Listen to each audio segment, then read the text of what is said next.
ఎంత బండ్లు తిరుగుతున్నా సరే కోతులు లేవండి రోడ్డుకి. ఎందుకంటే ఇది కూడా కొండ కాబట్టి.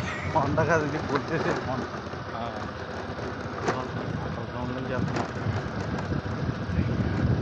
సీరియల్ తీసేసిండు కేజీఎఫ్. తీసేస్తాను. నిజంగానే కేజీఎఫ్ లొకేషన్లో ఉందండి ఇది. ఆన్సర్ లొకేషన్ లాగా.